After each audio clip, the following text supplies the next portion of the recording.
Hello everyone and welcome back to Let's Play Golden Sun. In the last part we got here to Tolbi and I did my grinding off screen as you plainly just saw. And now we're going to continue on.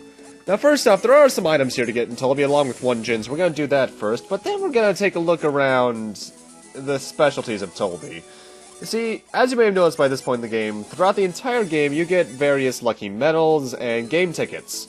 Tolbi is where you spend them on minigames that can get you some pretty damn good items. Which I'm going to be abusing, of course.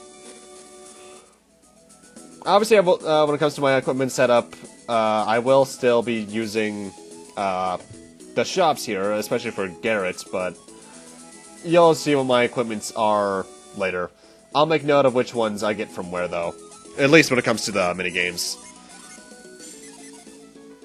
And I have to set that gin on Garrett for this period only. It's really easy to leave town there. Just so I can use growth over here, so I can get to the gin in this town.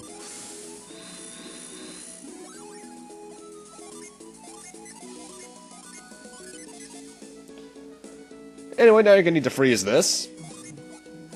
Because random puddles of water are a thing, apparently. No, I'm surprised I'm only questioning that this late. Why is half this stuff in its position? Ah, well.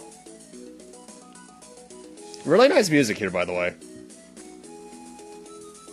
One of the things that's actually really annoying about this town... Well, first off, the gin here is... I think it's Ember? I don't recall their names off the top of my head. Yep, Ember. Ember is pretty alright. It restores PP, which is pretty useful. But with that, we can finally give, ground to, Isaac and upgrade him to a Lord class. Holy, look at that HP. One of the really annoying things about this town is the fact that people are everywhere and you can run into them very easily. And also, I didn't mean to go up here just yet. This is, slight plot stuff. We'll be finding out about this guy who's missing later.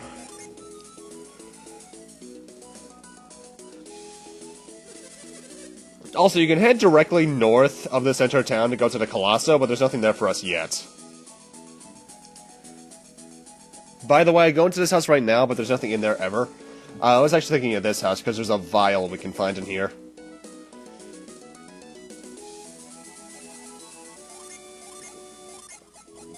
It's also around this point that my inventory is starting to get slightly cluttered, and with how many items I'm about to get, it makes sense. Also, really pain in the ass thing about this town, the inn is full. You can't use it at this point. I don't think you can ever use it. Anyway, time for the specialties. Here we got the dice game. You use gold here, and you use 240 coins to put bet on it, and then you pretty much play a betting game. You can get profits or profit losses. Completely luck-based, though there is a way to manipulate the RNG. However, I don't like it that much. It's probably the least helpful game out of the three here. But yeah, not terribly useful. Although if you know how to manipulate the RNG, you can get a lot of money off that. Next up above the inn, we have probably the most helpful, but at the same time the most annoying out of all of them. Slot reels. You can use. This is where you use your game tickets. You bet 2 more for each subsequent gems you light up. And each of the little things give their own reward. Hearts give vials and nuts, stars give elixirs and psi crystals, rings give sleep rings, war rings, and adept rings, which the latter 2 of which are very useful. In fact, I'm going to get 3 of the war rings off screen, 2 war rings off screen, 1 adept ring off screen. Shirts give you the running shirt, the silk shirt, and the mithril shirts. I recommend getting as many mithril shirts as you can, and 1 running shirt. Boots give fur boots, quick boots, and hyper boots. I recommend getting 2 of each of the latter. And the moons are pretty much your wild cards. They can match up with anything. And you can obviously hold the slots in for whatever you want to get. I know via the RNG you can't get the War Ring or Mithril Shirt your first try. You need to get those the second one onwards. You can also do multiple matches at once. But it's really hard to do. This is luck-based, and honestly, when I was doing my farming for the good accessories... which, by the way, I should mention, are a War Ring for Isaac and Garrett, and an Adept Ring for Mia, a Running Shirt for Garrett, and a Mithril Shirt for everyone else, and Hyper Boots for... No, Quick Boots for Isaac and Garrett, hyper boots for the other two. And the last one is this fountain game, which is probably my favorite. This is where you use your lucky medals. You can also use money here too, but all you get from using money is money. Pretty much the way this works is when you investigate the thing, water lowers. You have the choice to throw in lucky medals. Always choose that one. And when you toss it, it's going to start rolling around. And your goal is to get it as close to the center as possible, or wherever the certain rewards are. When it bounces off the animals, obviously it has a lesser chance of happening. And depending on where it lands, you get a reward. I got an Earth Shield, which is pretty good. I'm going to give that to Garrett. And it's here that I use about 5 hours to gamble for this stuff. It took forever. About 4 of that was probably slots. Anyway, here's what I got. Anything I didn't mention before, or that I didn't have before even. Let me restart the sentence. Anything I didn't mention getting from the slot reels, or that I didn't have before, I got from the other thing. Except for the Great Sword, Steel Helm, and the Guardian Circlets, and I think the Guardian Armlet. Some of the stuff I bought from the store here in town, either way. You can probably tell what that is just by going on in there. And probably my favorite item out of all the ones I just got is the sword I now have on Isaac, the Assassin's Blade. It's a pretty powerful sword in of itself, but its special ability is that it can inflict instant death, which is great. Also, I forgot to mention, rings, I was actually wrong about them earlier. I always thought that their effect went on, even if you didn't, as long as you had them equipped. But no, you have to use them, and even then, when you use them, there's a possibility that they can break. That's what the repair option, that's a burp, that's what the repair option in the shops is for. Anyway, welcome to Babi's Palace. The guy that they mentioned was missing is actually living here, even though he's supposedly not here at the moment.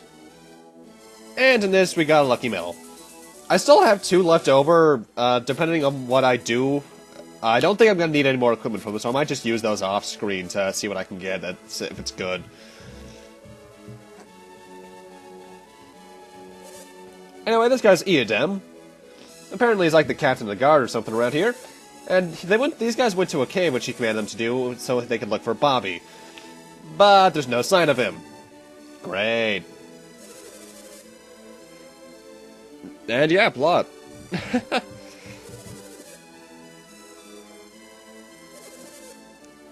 It's weird. That's one thing I kind of like and don't like about the Golden Sun series at the same time.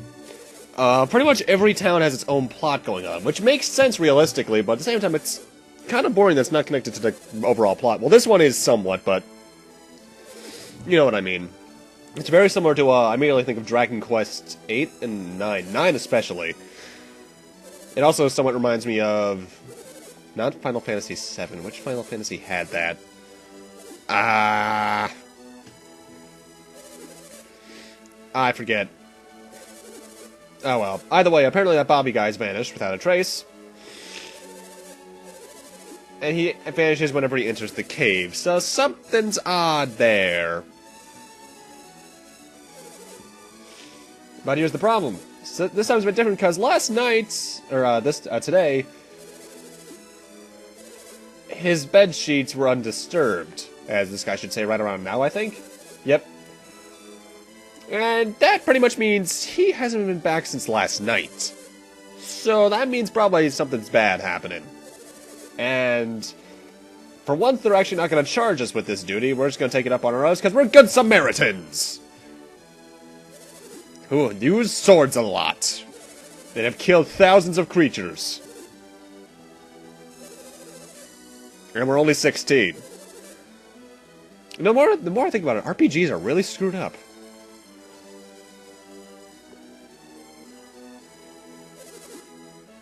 First time I played this, I actually thought this guy was going to notice us when he turns, but he doesn't. Anyway, only really 2 more things to do here in the castle, and even then, well, technically 3. Down here on the left, if you head downstairs, you head to a laboratory. If you check one of the jars there, you get a hard nut. Or, yeah, hard nut, which increases defense, obviously. And on the right, I show what's up on the right, but I don't show what happens when you go down on the right. When you go down, you end up in a hallway that eventually leads to a corner of the Colosso, which is essentially a coliseum that has an event going on at the moment. And you get to see the trials that are going on there. It's nothing special, so I didn't decide to show it off. And here's the hard nut. That sounds really phallic. Ew. Ugh.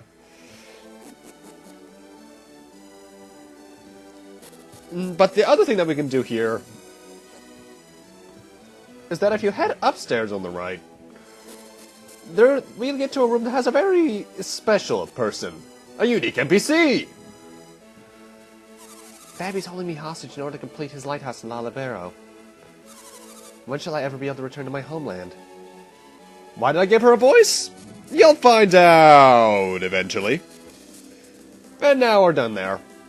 Now we want to head north towards that Altmiller cave that those guys were talking about. It's pretty much directly north of the town, but you do have to cross 2 bridges to get to it. In fact, there it is right there. You can also run into the rabbit bats out here, by the way. And welcome to Altmiller Cave. And the first thing you're going to notice as you're entering this area is that it progressively gets darker. Kind of reminds me of A Link to the Past somewhat, for some reason. And we also get our first new enemy for the part, Clay Gargoyle. 209 HP, weak to wind, strong against earth, will drop a none upon defeat. They can. They're generally earth elemental, obviously. Well, actually, I almost say that because they have fire, which is an earth elemental attack. They also have ultrasonic waves, and they can actually guard against damage. So that's interesting, I think. We could have run into... I forget where we could have run into them, but we could have run into normal gargoyles by now, but I don't think I ever did. I don't remember where they were, either. Oh well. Obviously, I don't show off every enemy with my RPG playthroughs. Until I do Mystic Quest. Anyway, next new enemy is a worm. 132 HP, weak to fire, strong against earth, can drop an herb. Aside from the physical attacks, all they have is that they can search for more worms. Which is actually helpful for experience points.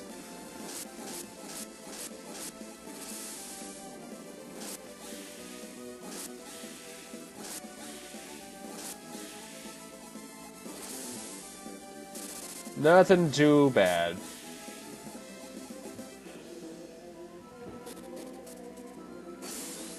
And the big gimmick with this cave is that it gets dark, so you can either use... the big thing is that you can use Reveal to show what's around you. But you usually have to go with the light that the torches give you. And the next Mimic of the game, Mimic number 5, has 767 HP, weak to fire, strong against wind. Usual attacks, debilitate, side drain, sleep, curse, which they start having by this one, actually. This is the first one that's technically supposed to have it. But we already counted the one in the Crossbow Isle. And Nettle, which is pretty much an upgrade to, I think, Briar. And it'll drop a Water of Life upon defeat, so this is a pretty good one to go after. I wonder if speedrunners go after this. In fact, what is the speedrun record for Golden Sun? I know I do this a lot, but at the same time, I like hearing about what these people are able to do.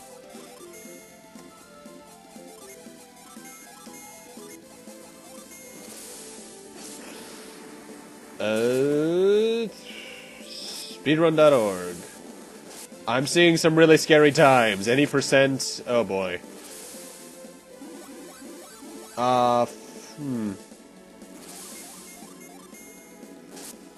Just under 4 hours for something, but I'm also seeing, world records is 246. Yowza. RPG speedruns are scary. Though at AGDQ 2015, the Final Fantasy VII speedrun was glamorous. Having Aerith in that final battle, holy hell. And that's a thing. Apparently this guy is surprised we can see him, which is... Actually, he's just an outliner, which reminds me a lot of something from Earthbound. Wrapped in Psy-energetic light. Who could it be? And this guy barely knows about Psy-energy. Come on, mister, don't hide. Show yourself. Apparently he... Well, he can't move, obviously. What do you mean, as you can see? You're invisible. Apparently this guy forgot he was freaking invisible. What? You say you can't move. What happened? Apparently this guy ran out of his draught and collapsed here.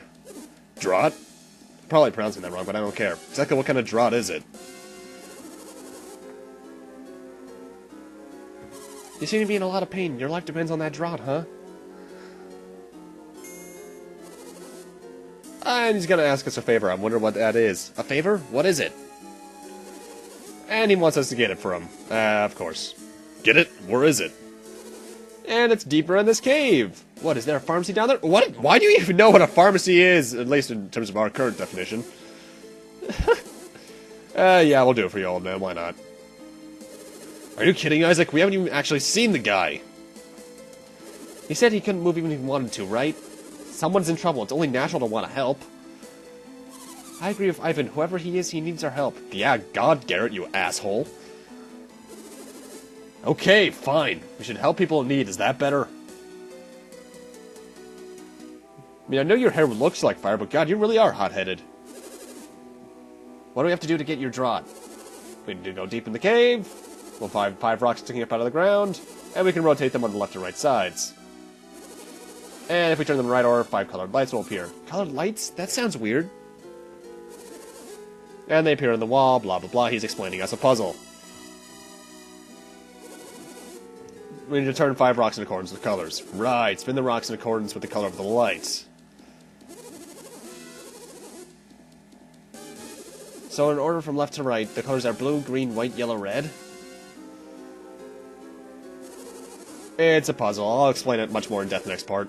A door? Someone put a door in this cave? Who put it there? Apparently an ancient civilization, which means advanced technology. He seems to be in a lot of pain. We'd better find that cave, Isaac.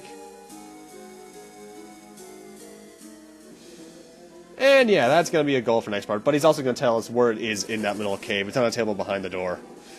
But with that, I'm going to need to end this off here. Thank you guys for watching, and in part 21, we'll be finishing up, or at least going into farther into Altnor Cave. I don't think, we might finish it, I forget. Either way, see you guys then.